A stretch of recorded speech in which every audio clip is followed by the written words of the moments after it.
د هیواد د ښار جوړونې وزیر محمد جواد پیکار چې د اولمپیک عمومي رئیس حفیظ الله ولی حکیمي په سپورتي چارو کې د ولسمشر سلاکار اجمل غني د یاد وزارت مرستیال او د بیلابیلو څانګو رئیسانو او یو شمېر نورو ملتیا کوله دورې په نهمه ننګرهار ولایت ته د ګڼ شمېر مهمو پروژو لپاره د ځای ټاکلو او اړوند مسؤلینو سره د ښارګوټو پروژو او نورو ستونزو د حل په موخه سفر وکړ. ننګرهار والي شاه محمود میخیل په مالي او اداري چارو کې د ولایت مرستیال تمیم عارف مومن، جلال آباد ښاروال، پوهنې، ځمکو خپلواکي، ښار جوړونې او یو شمېر نورو ادارو مسؤلینو یاد پلاوي ته د پروژو تطبیق په موخه د درونټې برېښناکوټ، ټلویزیون تپې او یو شمېر نورې سیمې وښودلې او د ځمکو ټاکلو په اړه بیلابیل نظرونه وړاندې کړل. ننګرهار والي شاه محمود میخیل له ولسمشر او ښار جوړونې وزیر څخه مننه وکړه چې ننګرهار ته پاملرنه زیاته کړې. نوموړي زیاته کړه چې لوړپوړو مسؤلینو ننګرهار ته له ځان سره په پراختیایي او ګڼ شمېر نورو برخو کې ښه زیري راوړي.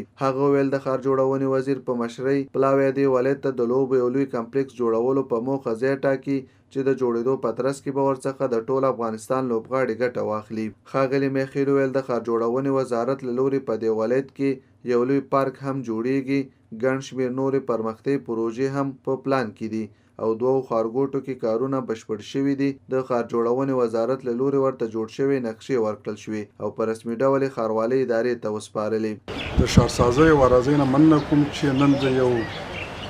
پلاوي سره بلکې د لوی پلاوي سره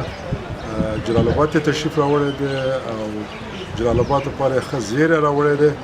چې هم نوې پروژې په نظر کې دي چې هغه به یو لوی کمپلیکس وي سپورټي د ټول زون لپاره او بلکې د ټول افغانستان لپاره چې د ژمي هغه سپورټي لوبې به دلته کېږي. دویمه مسله یو ښه پارک جوړېدل دي او په عین حالت کې څلور انکشافي پلان د جلال آباد لپاره دی او دوه شارکونه چې هغه کارونه خلاص شوي دي د هغې نقشې هم راوړلې او ښاروالۍ ته من تسلیم کړې چې هغه یو د پولیسو شارک دی او بل د ماجرینو دی. نو هغه به هم توضیح شي. نو زه د وایي صاحب نه ډېره مننه کوم د ټول حمایت نه چې موږ سره کړې ده تر اوسه پورې او انشاءالله چې د دې توجه د جلال آباد جمهور رئیس هم ننګرهار ته نهایت زیاته ده او د دې وعده هم دا ده چې په راتلونکي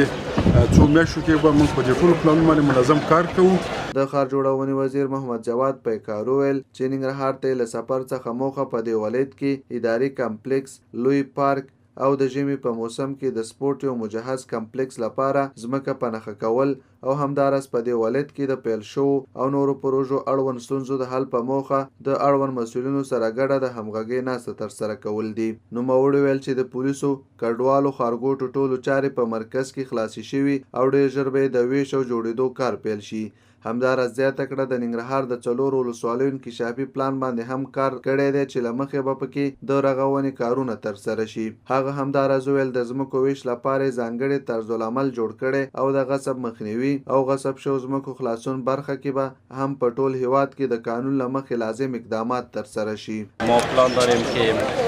حداقل 2 ساحه سپورتی و 1 ساحه بزرگ تفریحی در چارچوب طراحی شهری جلال آباد که عنقریب توسط تیم تکنیکی وزارت شهرسازی و اراضی و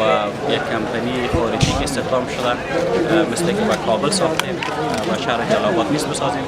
ننګرهار والي او د ښار جوړونې وزیر د ننګرهار او ښار جوړونې وزارت د بیلابیلو برخو مسؤلینو سره په شاهي ماڼۍ کې د اړوند مسؤلینو فعالیتونه، د ننګرهار لپاره پلان شوي پروژې او ستونزې واورېدې. د دوی د معلوماتو له مخې په ننګرهار کې د ښار جوړونې ادارې اړوند 59 پروژې تر کار لاندې دي چې 19 پروژې ګټې اخیستنې ته چمتو دي. همداراز په دې ولایت کې د نوو پلان شوو 6 ښارګوټو د منظورۍ وړاندیز هم وکړ. دوی زیاته کړه د UDF او CIF په نوم پروګرامونه د دې ولایت لپاره ځانګړي شوي چې یوازې په CIF پروګرام کې د دې ولایت لپاره 28 میلیون امریکایي ډالر ځانګړي شوي دي. همداراز د ادارې کمپلیکس جوړولو په موخه 200 میلیون افغاني بودیجه په نظر کې نیول شوې ده. یادو لوړپوړو مسؤلینو په ننګرهار کې د اراضۍ اړوند د ځمکو قراردادونو د ورکړې په اړه د جوړ شوي طرزالعمل، غصب شوو ځمکو د بیرته راګرځېدو، نوي جلال آباد ښار د چارو د ګړندیتوب او ګڼ شمېر نورو مهمو موضوعاتو په اړه هم خبرې اترې او بحثونه وکړل.